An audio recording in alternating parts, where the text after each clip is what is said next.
FAL 1965, Convention on Facilitation of International Maritime Traffic, aims to simplify and standardize international maritime procedures. Its goals is to reduce delays and enhance the overall efficiency of global maritime traffic by establishing common standards for the documentation required in customs, immigration, and port health.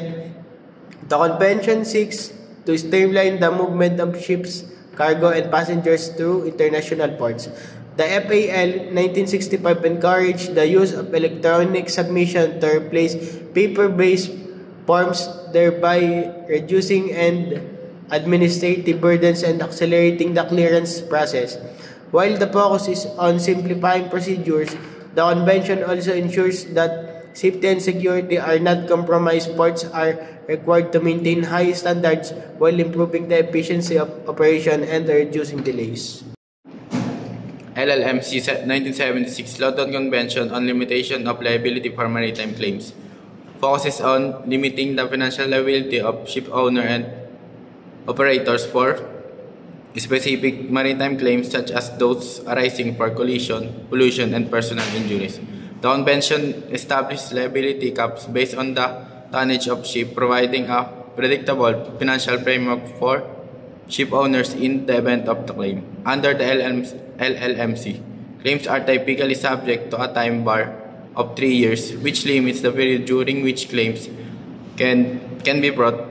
The convention was amended in 1996 to address inflation and the increasing size of modern vessels, raising the liability limits to ensure that they remain adequate for contemporary ships' risk. This amendments reflects the evolving nature of the shipping industries and the need to keep pace with global economic conditions.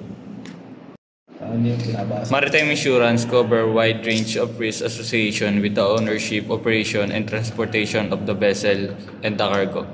It provides financial protection against damage to ship, loss, or cargo, and third-party liabilities such as pollution or personal injury.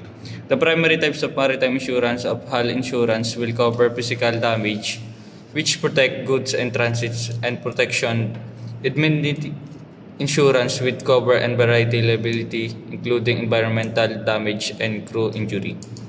Maritime liability holds ship owner responsibility for incidents such as accidents, pollution, and injuries to crew members and passengers.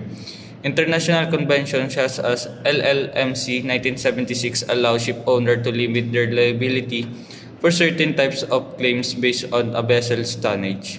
However, in case of gross negligence, liability may be unlimited, meaning that ship owner could be held fully responsible for all damage resulting from the incidents.